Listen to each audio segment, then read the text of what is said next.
The gathering storm. The emergency beacon's wail echoed through the crystalline halls of the Galactic Unity Council headquarters. Ambassador Vareth stood at the center of the grand chamber, his 6 limbs trembling despite his efforts to appear calm. Around him, representatives from 17 different civilizations filled the circular room, each one displaying fear in their own unique way. The Quilnari diplomat's bioluminescent skin flickered erratically. The Zethran commander's metallic exoskeleton released stress pheromones that filled the air with the scent of burning copper. Even the ancient preservers, beings who had witnessed the birth and death of stars, showed concern in the dimming of their energy fields. Varath raised his primary manipulator, calling for silence. The chamber slowly quieted, though the underlying current of panic remained palpable. He activated the central holographic projector, and the room plunged into darkness before being illuminated by the terrifying image that had haunted his dreams for the past 6 weeks. The Devourers had returned. The hologram showed a fleet of vessels unlike anything in natural creation. They were not ships in the traditional sense, but rather constructs of pure purpose and malevolence. Each one appeared as a twisting nexus of dark energy and impossible geometry. Structures that hurt to look at because they existed partially outside normal space. They moved through the cosmos like cancer through living tissue, consuming everything in their path. Military Commander Draxus stepped forward, his scales reflecting the hologram's sickly light. He was a Korthan, a species renowned throughout the galaxy for their strategic brilliance and warrior culture. If anyone could find a solution to this crisis, the Council had believed it would be him. But the defeat in his eyes told a different story. The Devourers entered our reality 6 weeks ago, Draxus began, his voice carrying the weight of countless sleepless nights. They emerged from a quantum tear near the outer rim, in the Talos sector.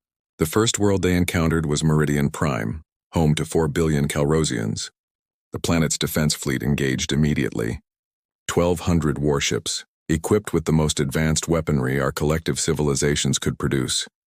He manipulated the hologram, showing recorded footage of the battle. The Council watched as proud vessels unleashed torrents of plasma fire, quantum torpedoes, and graviton beams. The weapons struck the Devourer constructs and simply vanished, absorbed into the twisted geometries as if they had never existed. Then the Devourers responded, and reality itself seemed to scream. Entire capital ships were unmade, their atoms scattered across dimensional boundaries. In 17 minutes, the entire defense fleet was gone. The Calrosians retreated to their planet. Draxus continued, his voice growing quieter. They activated their planetary shields, barriers strong enough to withstand supernova-level impacts. The Devourers did not bother attacking the shields. They simply removed the planet's connection to normal space. Meridian Prime ceased to exist in our universe. 4 billion souls, an entire civilization's history and culture erased in seconds. Silence filled the chamber. The Quilnari diplomat's light had gone completely dark. Several representatives were openly weeping, regardless of whether their species possessed tear ducts. 3 more civilizations fell in the following weeks, Draxus said, advancing the hologram through images of devastation. The Techron Combine, the Elthiri Confederacy, and the Worlds of Ash. Each time we deployed everything we had. Each time we failed. We have thrown the combined military might of 17 spacefaring civilizations at these entities, and we might as well have been throwing stones at a star. A young Pendari representative stood, her feathered crest raised in agitation. What are they? Where did they come from? What do they want? The ancient preserver who served as chief historian Silena materialized more fully, her energy form coalescing into something approximating a humanoid shape. That is the truly terrifying part, she said, her voice resonating directly in their minds. We have encountered the Devourers before millions of years ago. They are not alive in any sense we understand. They are weapons, created by a civilization so ancient that even we have only fragments of knowledge about them. They were designed for a single purpose, to consume all matter and energy in their path, converting it into fuel for some long-forgotten war machine. And they can be stopped? Varath asked, though he already knew the answer. Everything we have tried has failed, Draxus replied. Energy weapons feed them. Kinetic weapons are absorbed into their dimensional pockets. We attempted temporal attacks, trying to erase them from the timeline. The Devourers exist across multiple temporal streams simultaneously, We even tried negotiation, though we suspected it was futile. They do not communicate. They simply consume. The hologram shifted, showing current tactical data. The Devourer fleet was now approaching the core systems, the heart of galactic civilization. 23 constructs, each one capable of destroying an entire fleet. At their current speed, they would reach the Council headquarters in 3 hours. We must evacuate, the Pandari representative insisted. Flee to the outer territories, regroup, and find another way to fight. Draxus shook his head. Our fastest vessels require 5 hours to reach minimum safe distance. We have 3 hours. And even if we escaped, where would we go? The Devourers have shown they can track quantum signatures across the galaxy. They will hunt us down, system by system, until nothing remains. Despair settled over the chamber like a suffocating blanket. Vareth looked around at the assembled representatives, seeing his own hopelessness reflected in alien faces. Everything they had built over millennia, the peace, the cooperation, the dream of a unified galaxy, was about to end. Not with war between civilizations, but with complete annihilation by something that should not exist. Then the alarms changed. The deep, mournful wail of the emergency beacon was joined by a different sound, a sharp staccato chirping that indicated something unexpected had occurred. The tactical displays flickered, showing new data that caused the sensor technicians to frantically verify their readings. Unknown contact. The station's artificial intelligence announced in its perpetually calm voice. Vessel detected at system's edge. Configuration does not match any known civilization database. Unable to classify. Attempting communication protocols. The hologram shifted, showing a new ship that had seemingly appeared from nowhere. It was smaller than the massive dreadnoughts that typically served as capital ships, roughly equivalent to a heavy cruiser in galactic standard measurements. But everything about its design was wrong in ways that made Varath's perception centers struggle to process what he was seeing. The vessel was angular, where most ships were curved, brutal where others were elegant. It looked like something constructed by engineers who cared nothing for aesthetics and everything for function. The hull was covered in what appeared to be ablative armor plating, scarred and pitted as if it had seen extensive combat. Weapon ports dotted every surface, far more than any reasonable design would incorporate. The ship bristled with offensive capability like a creature covered in spines. They are broadcasting, a communications officer reported, confusion evident in her harmonic voice patterns.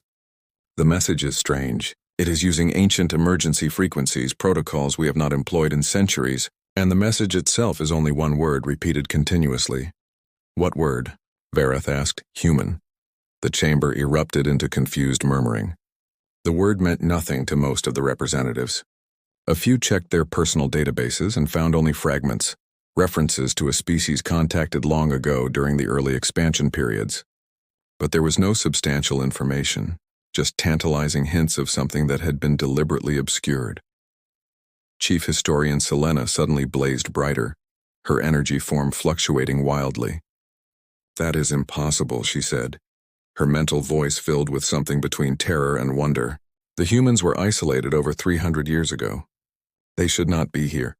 They cannot be here. Who are the humans? Draxus demanded, his military instincts immediately cataloging this new unknown as either a potential threat or asset.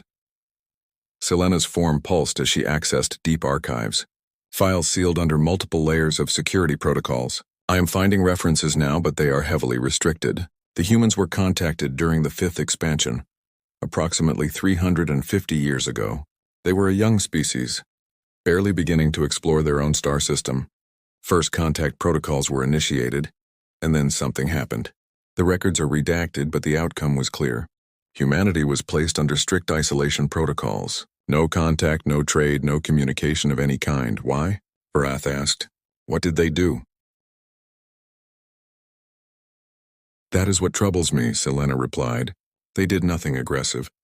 There are no records of violence, no diplomatic incidents, no violations of galactic law. But there is a note, a single message from the first contact team. She paused, her energy form flickering with what might have been anxiety.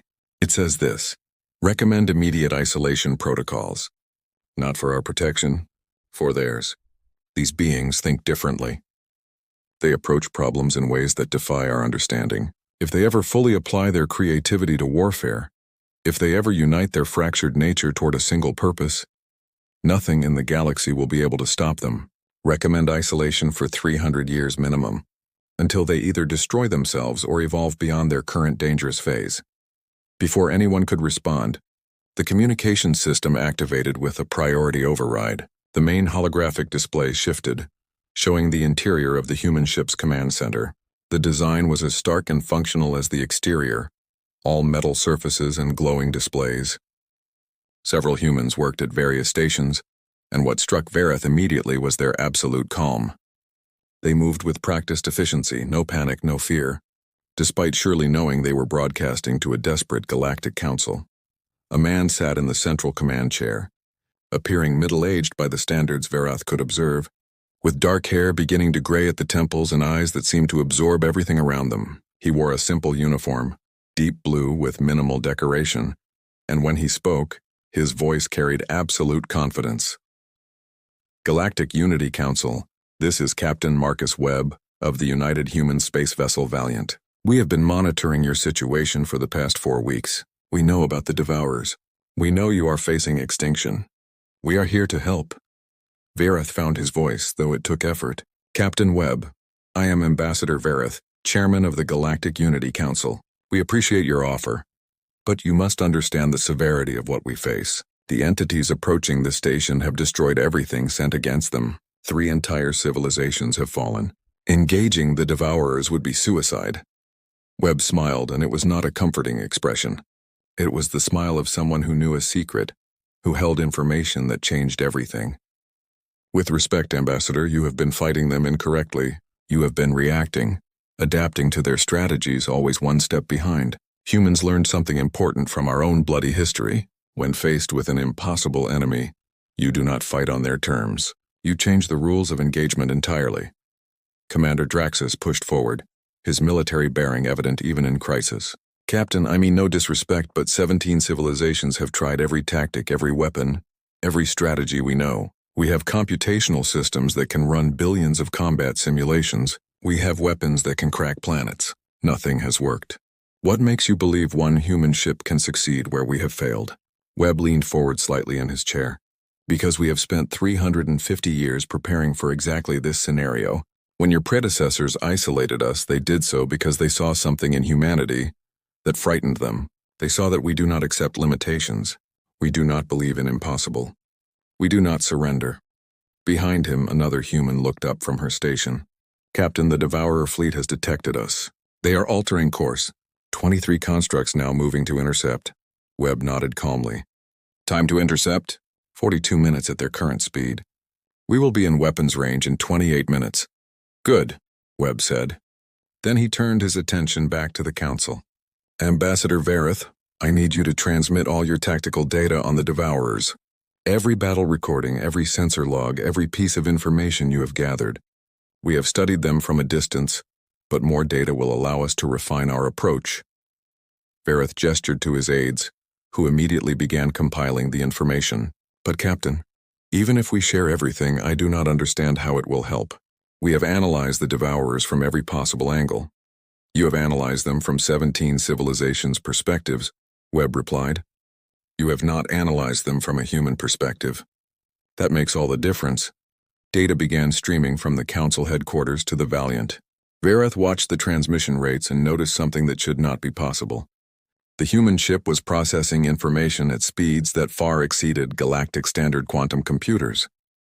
Calculations that should take hours were being completed in seconds. Chief Historian Silena was working at her own displays, analyzing the human vessel's energy signature. Her energy form pulsed with alarm.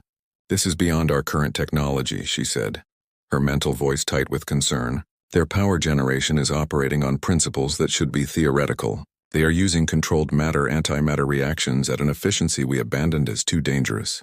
And their computing systems are not quantum-based. They are using something else, something I do not recognize.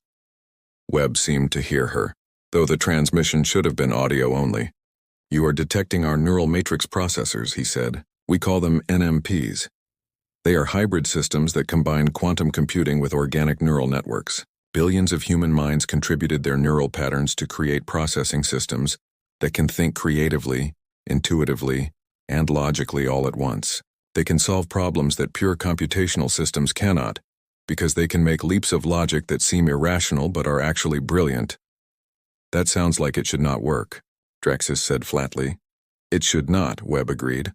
But humans have a history of making impossible things work through sheer stubborn refusal to accept failure. We applied that same principle to everything. Our weapons, our defenses, our strategies. We looked at every problem the galaxy faced and asked ourselves, how would humans solve this if we had no choice but to succeed? The Valiant was moving now, accelerating toward the approaching Devourer fleet at velocities that made the sensor readings seem erroneous. The ship was pushing speeds that should have torn it apart from structural stress, yet it held together.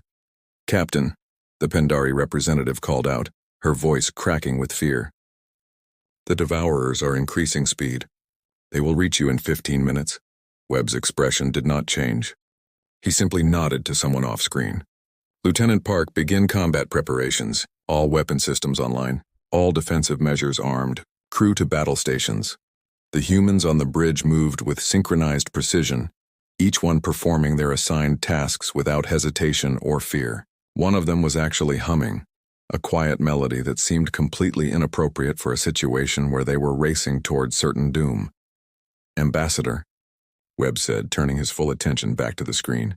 "I want you to record what is about to happen. Share it with every civilization in the galaxy. Let them see what humanity has become during our isolation. Let them understand what we are capable of when we decide to protect something." "Captain Webb," Vareth said desperately, "you do not have to sacrifice yourselves. If the Valiant falls, humanity will have lost its only ship capable of reaching us." Webb smiled again, and this time there was warmth in it. "Ambassador, the Valiant is not our only ship. It is simply the first. Humanity has built a fleet during our isolation, preparing for the day when we would return to the galactic community. We always hoped we would return as friends, but we also prepared for the possibility that we might need to return as defenders." "How many ships?" Draxus asked, his tactical mind immediately grasping the implications. "That information is classified for now," Webb replied. "But I will tell you this. If the Valiant fails today, if we fall to the Devourers, the rest of humanity's fleet will glass every Devourer construct in the galaxy. We will burn them from reality itself. We will show them why evolution selected persistence and determination as humanity's defining traits." The Devourers were visible now on the long-range sensors, 23 twisting nightmares of dark energy and impossible geometry. They moved through space like predators sensing prey, their forms flickering between dimensions as they prepared to add another victim to their endless tally of extinction. 10 minutes to contact," Lieutenant Park announced. Webb stood from his command chair, straightening his uniform. He looked directly at the Council through the transmission, and Vareth saw something in the human's eyes that he had not seen in any of the 17 civilizations represented in this chamber. It was not hope, not exactly. It was certainty. Absolute, unshakable certainty that what was about to happen would change everything. "Watch carefully," Captain Marcus Webb said quietly. "You are about to witness why humanity was isolated. You are about to see what 350 years of human ingenuity, human creativity, and human refusal to accept limitations has created. The Devourers have destroyed civilizations that tried to fight them conventionally. They have never faced an enemy that does not fight conventionally. They have never faced humanity." The transmission remained active as the Valiant accelerated into the void, racing toward an enemy that had proven unstoppable. On Galactic Unity Council headquarters, 17 civilizations watched, hoping against hope that the mysterious humans could deliver on their impossible promise. And in the darkness of space, Captain Marcus Webb prepared to show the galaxy that sometimes the most dangerous thing in the universe is not the ancient weapon or the unstoppable force. Sometimes the most dangerous thing is a species that simply refuses to lose. The 4-minute war. The Valiant cut through space like a blade through water, leaving a trail of distorted energy in its wake. On the bridge, Captain Marcus Webb stood with his hands clasped behind his back, watching the tactical display as the Devourer fleet approached. His crew worked around him with practiced efficiency, each person performing tasks that would have seemed impossible to the civilizations watching from the Council headquarters. Lieutenant Sarah Park sat at the weapons station, her fingers dancing across holographic controls that responded to both touch and neural impulses. The weapons board showed 17 different systems, each one glowing with ready status. Beside her, Lieutenant Commander James Chen monitored the defensive arrays, his augmented eyes tracking data streams that would have overwhelmed unenhanced human perception. 8 minutes to contact, Park announced, her voice steady. Devourers are maintaining formation. All 23 constructs are targeting us. They are charging their primary weapons systems. Webb nodded slowly. Analysis complete? Yes, sir, Chen replied. The computational matrix has finished processing the Council's tactical data. We have identified 47 distinct attack patterns, 12-dimensional manipulation techniques, and 8 methods of matter conversion. The Devourers are sophisticated, but they are still machines. They follow protocols. Even sophisticated machines can be predictable, Webb said. What is our confidence level? 94% success probability, Chen answered. The remaining 6% accounts for unknown variables and potential adaptive responses we have not observed in previous engagements. I will take those odds, Webb said. He touched a control on his command chair, reopening the transmission to the Galactic Council. Ambassador Vareth, you should see this clearly. I am keeping the channel open throughout the engagement. On the Council headquarters, the representatives watched in silence. The main holographic display split, showing both the approaching Devourers and the interior of the Valiant's bridge. The contrast was striking. The Devourers looked like nightmares made real, while the humans appeared almost relaxed, as if they were conducting a routine patrol rather than racing toward entities that had destroyed civilizations. Chief Historian Silena had manifested more fully, her energy form focused entirely on analyzing the human vessel. She had accessed every fragment of data from the original first contact 350 years ago, trying to understand what had changed, how this young species had evolved so dramatically during their isolation. 5 minutes to contact, Park said. The Devourers are increasing power output, detecting dimensional tiers forming around their constructs. They are preparing to phase shift their weapons fire. Acknowledged, Webb replied. Activate primary defensive matrix. Engage dimensional anchors. Let us show them that their tricks will not work today. The Valiant's hull began to glow with a soft blue light as energy fields sprang into existence around the vessel. But these were not ordinary shields like the ones galactic civilizations used.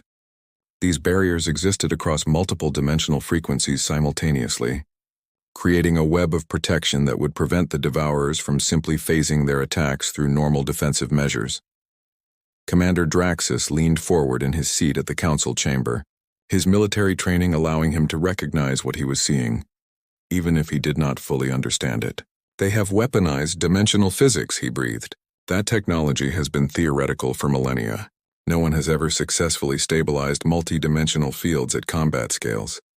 Humans excel at making theory into reality, Selena observed. It is one of their most dangerous characteristics. 3 minutes to contact, Park announced. The Devourers are firing.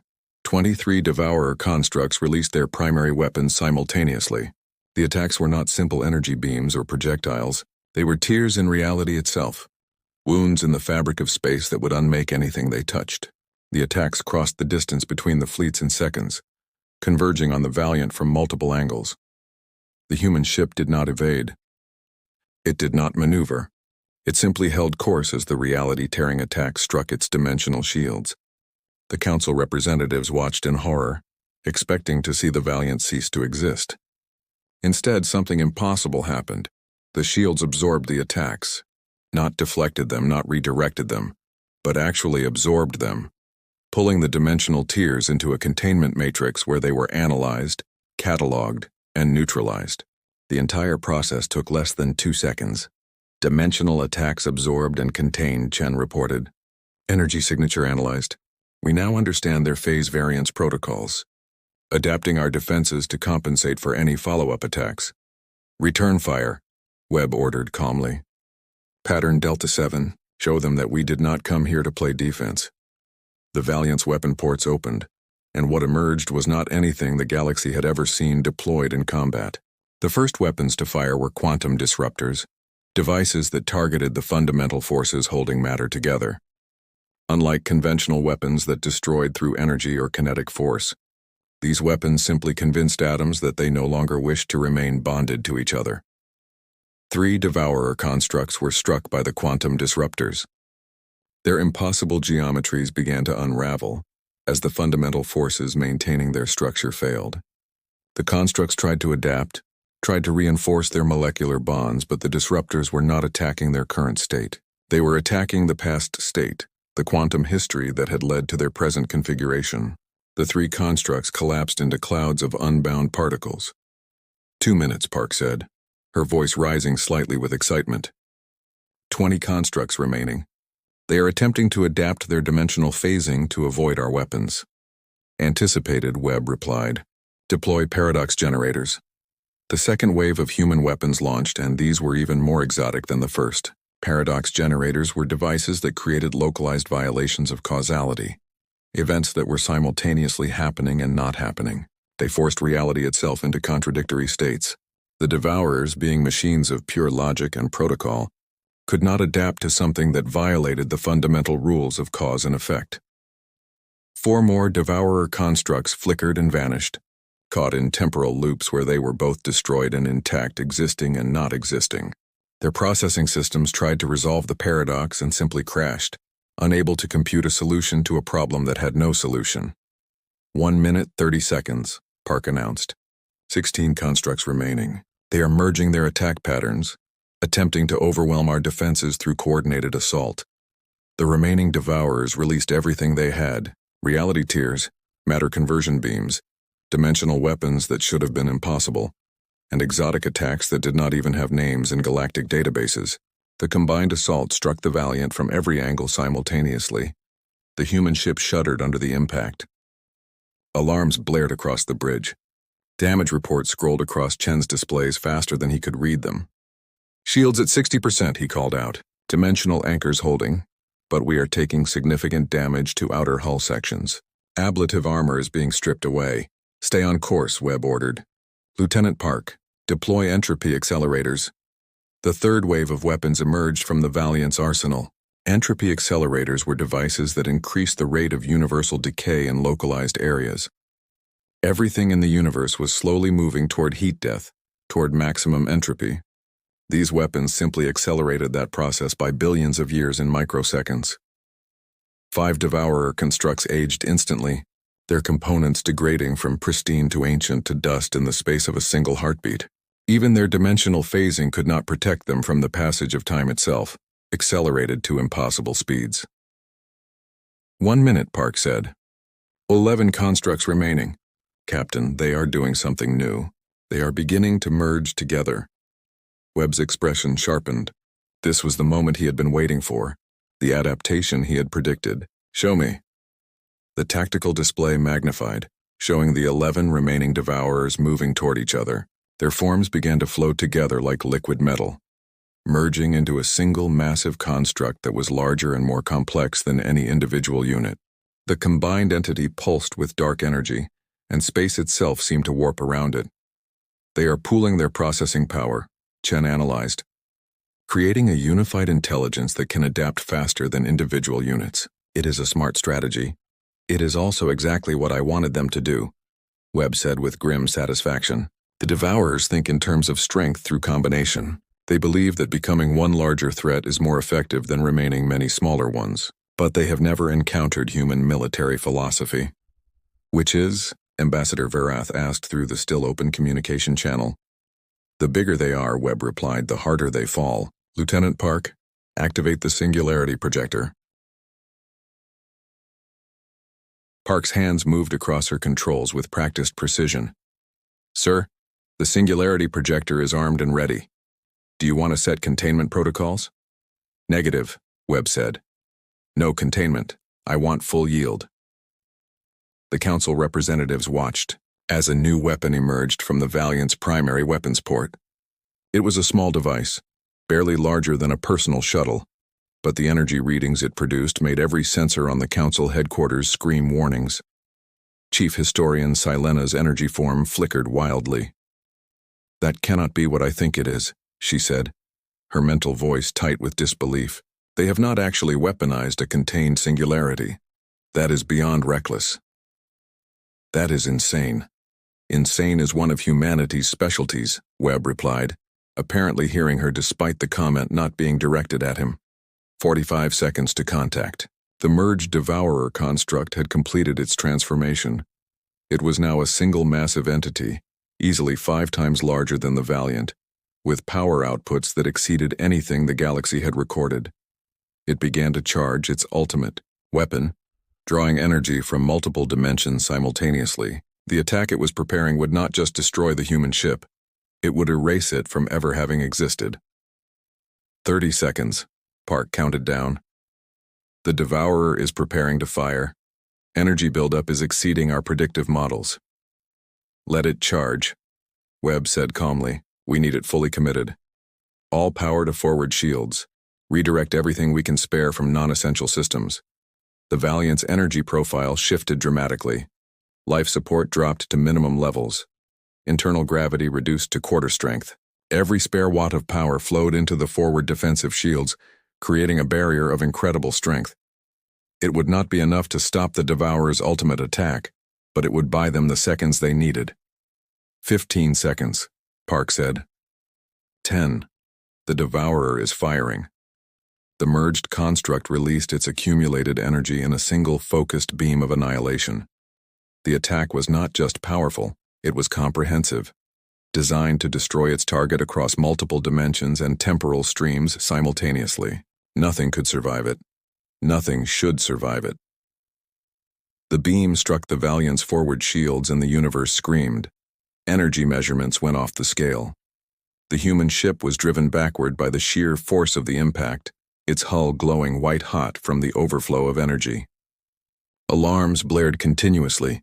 Systems overloaded and failed. The bridge crew was thrown against their restraints as the ship bucked and shuddered. Shields at 20%, Chen shouted over the noise. 15%, 10%. We cannot take much more of this. 5 seconds, Webb said, his voice cutting through the chaos with absolute clarity. 4, 3, 2. Now. Lieutenant Park, fire the singularity projector. Park slammed her hand down on the firing control. The small device launched from the Valiant, at near light speed, crossing the distance to the merged Devourer construct in a fraction of a second. It struck the massive entity at its center, at the point where all 11 original constructs had merged together. For a moment, nothing happened. The Devourer's attack continued to hammer the Valiant's failing shields. Then the singularity projector activated, and reality broke. A point of infinite gravity appeared inside the Devourer construct. It was not a black hole in the traditional sense. It was something more fundamental, a tear in space-time itself where the normal laws of physics simply ceased to function. Everything within a certain radius was pulled toward that point with irresistible force. The Devourer tried to resist. Its dimensional phasing activated, attempting to shift away from the singularity. But the gravitational pull existed across all dimensions simultaneously. The construct's matter was pulled inward, compressed, crushed into an impossibly small space. Its energy fields collapsed. Its quantum processors were overwhelmed. In the span of 3 seconds, the massive merged entity was reduced to a point of infinite density. Then the singularity collapsed on itself, releasing all the accumulated matter and energy in a controlled implosion that directed the force away from the Valiant. The explosion was visible across half the solar system, a brief flash of light that outshone the local star. When the sensors cleared, the Devourer was gone. Not destroyed in the conventional sense, but removed from existence entirely. 23 constructs that had terrorized the galaxy, that had destroyed 3 civilizations and billions of lives, had been eliminated in 3 minutes and 54 seconds. The Valiant drifted in space, its hull scorched and damaged, power flickering across multiple systems, but it was intact, it was functional, and it was victorious. On the Council headquarters, absolute silence reigned. 17 civilizations stared at their displays in complete disbelief. What they had just witnessed should not have been possible. It defied everything they understood about warfare, about physics, about the limits of what could be achieved. Damage report, Webb said, settling back into his command chair as if he had just completed a routine patrol, rather than an impossible victory. Hull integrity at 72%, Chen replied, his voice slightly shaky despite his training. Shields are regenerating. Primary power systems intact. Weapon systems Alpha through Epsilon are offline and will require repair.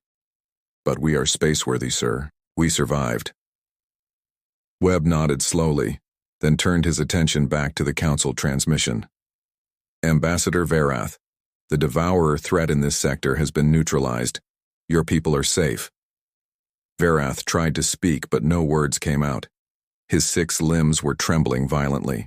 Around him, other representatives were in various states of shock. The Krilnari diplomat's bioluminescent skin was strobing through colors that had no name. The Zethran commander had collapsed into his seat, his exoskeleton releasing pheromones that indicated complete cognitive overload. Commander Draxus was the first to find his voice. How? He asked simply. How is any of what we just saw possible? Webb stood from his chair, straightening his scorched uniform. He looked tired now, the adrenaline fading, revealing the strain of what they had just accomplished. Commander, everything you saw today was built on 350 years of human development. When your predecessors isolated us, they thought they were protecting the galaxy from our dangerous thinking. What they actually did was give us time. Time to develop. Time to innovate. Time to prepare for threats that no one else believed could exist. He gestured to his crew, who were already working on damage control and system repairs. Humans have a saying, necessity is the mother of invention. We knew that eventually we would need to rejoin the galactic community. We knew that when we did, we might face threats that conventional thinking could not defeat. So we stopped thinking conventionally. We weaponized theories that others called impossible. We built ships that others said could not exist. We trained crews to fight in ways that others could not imagine. But the cost, Chief Historian Selena interjected, her energy form pulsing with concern. The weapons you deployed today, the singularity, projector alone could destroy entire star systems if used incorrectly. The paradox generators could tear holes in causality. The entropy accelerators could age planets to death. How can you justify possessing such dangerous tools? Webb's expression grew serious. We justify it by never using them unless we have no other choice. We justify it by building safeguards and fail-safes into every system. We justify it by training our people to understand the weight of responsibility that comes with such power. He paused, looking directly at the council representatives. The galaxy isolated humanity because they saw we were dangerous. They were right. We are dangerous. But dangerous is not the same as evil. A weapon in the right hands, wielded for the right reasons, can protect instead of destroy. Ambassador Verath finally found his voice. Captain Webb, on behalf of the Galactic Unity Council, I offer humanity our deepest gratitude. You have saved billions of lives today. You have proven that the impossible can be made possible through courage and ingenuity. I must ask, though, what does humanity want in return? What is the price for your intervention? Webb smiled, and this time it was warm and genuine. Ambassador, we do not want payment. We do not seek territory or resources or political power. What we want is what we have always wanted, to be part of the galactic community, to share knowledge, to learn from other civilizations, to work together toward common goals. We have spent 350 years alone, and we are tired of isolation. We want to come home. The Pandari representative stood, her feathers smoothing as hope replaced fear. You wish to rejoin the Galactic Unity Council? After everything that happened after the isolation, you would still choose to be part of our community? We never stopped being part of it, Webb replied. We were just waiting for the right moment to return. And that moment is now. The galaxy faces threats that no single civilization can defeat alone. The Devourers were just one example. There will be others.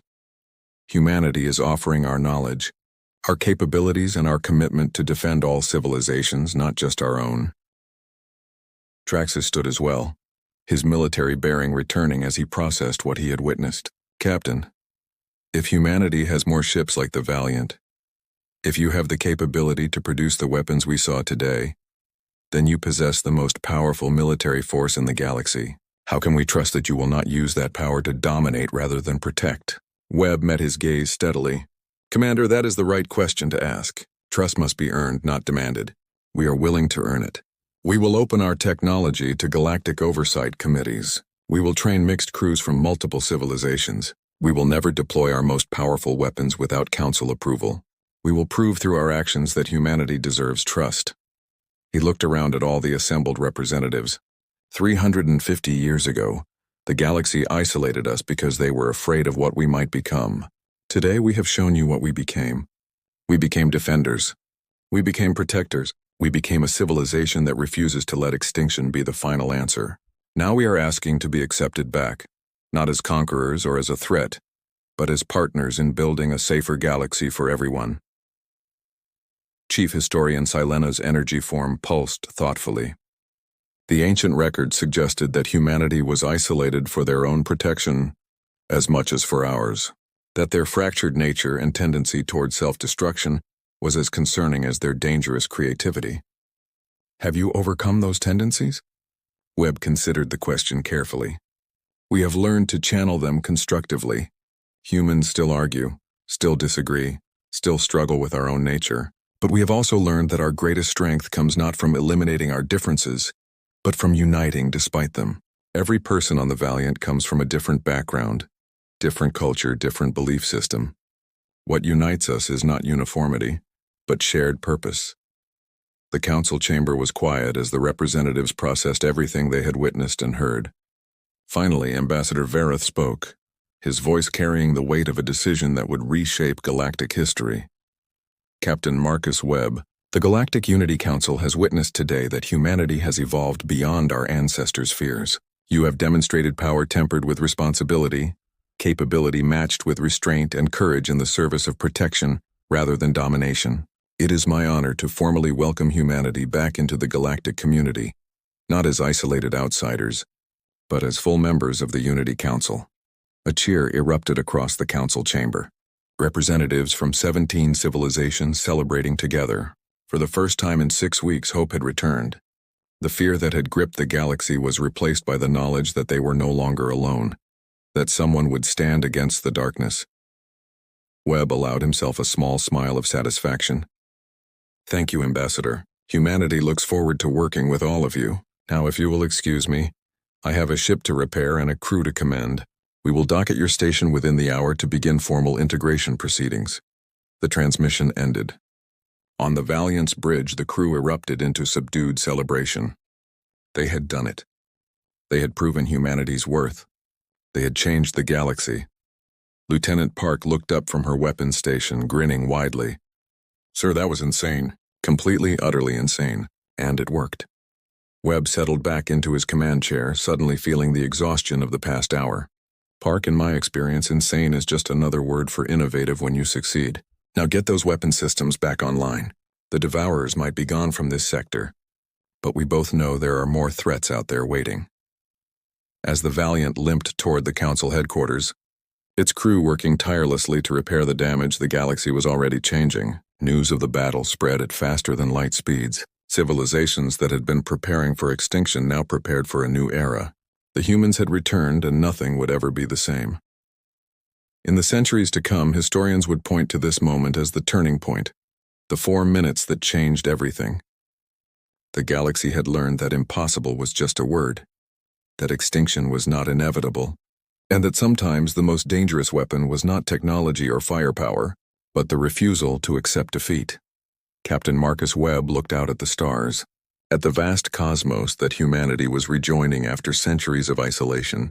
Somewhere out there, other threats waited, other challenges that would test everything they had built. But he was not afraid. Humanity had proven today that they were ready. Ready to defend, ready to protect, ready to stand alongside their galactic neighbors against anything the universe threw at them. The age of human isolation was over. The age of galactic unity, true unity that included humanity's dangerous creativity and unstoppable determination, had just begun, and the galaxy would be forever changed because of it.